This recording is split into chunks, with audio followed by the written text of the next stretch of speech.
आज बात करते हैं ऑस्टियोपोरोसिस के बारे में। ऑस्टियोपोरोसिस एक ऐसी बीमारी है जिसमें हमारी हड्डियां जो हैं वो भुरना शुरू हो जाती हैं। आप ये कह सकते हैं ऐसे जैसे हड्डियों में पोर्स होना शुरू हो जाते हैं, सुराख बनना शुरू हो जाते हैं।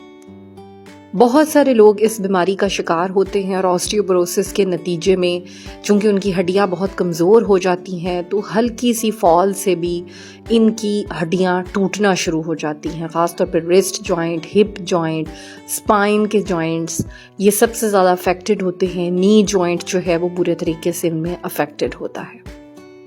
हमारी जो बोन्स होती हैं ये बेसिकली डिफरेंट किस्म के कंपोनेंट से बनी होती हैं, जिनमें सबसे अहम जो हैं वो कैल्शियम और फॉस्फेट हैं।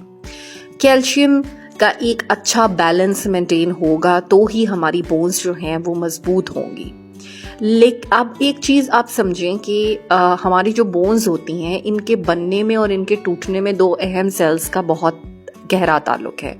एक होते हैं ऑस्टियोब्लास्ट्स जो कि बेसिकली हमारी बोन्स को बना रहे होते हैं, और एक होते हैं ऑस्टियोक्लास्ट्स जो कि हमारी बोन्स को तोड़ रहे होते हैं। ये बोन को तोड़ के उसमें से कैल्शियम को रिलीज करा के तो उसे ब्लड स्ट्रीम के अंदर भेजते हैं जब भी बॉडी के अंदर कैल्शियम का लेवल लो होता है या किसी प्रोसेस में कैल्शियम की ज़रूरत होती है। तो बेसिकली ये ऑस्टियोब्लास्ट और ऑस्टियोक्लास्ट यानी बोन बनाने और तोड़ने वाले सेल्स के आपस का बैलेंस है, जिसके नतीजे में आपकी एक हेल्दी बोन बनी रहती है।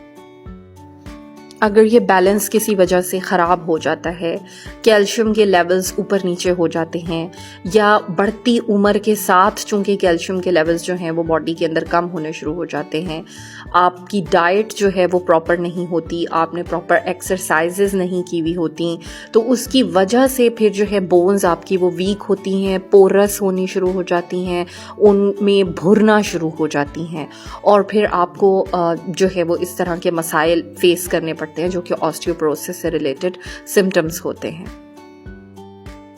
ऑस्टियोपोरोसिस की जो बीमारी है वो ओल्ड एज में स्पेशली अटैक करती है और इसका ताल्लुक ईस्ट्रोजन और टेस्टोस्टेरोन जैसे हार्मोन्स के साथ भी है।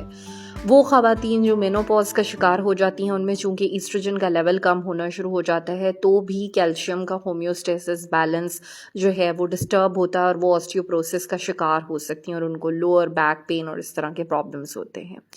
विटामिन डी की जो कमी है उसके साथ भी ऑस्टियोपोरोसिस डायरेक्टली लिंक्ड है। बेसिकली विटामिन डी होगा तो कैल्शियम एब्जॉर्ब होगी और बॉडी के अंदर आएगी। अगर विटामिन डी की कमी होगी तो कैल्शियम की भी कमी होगी और बोन्स पोरस होंगी और ऑस्टियोपोरोसिस की तरफ बात चली जाएगी।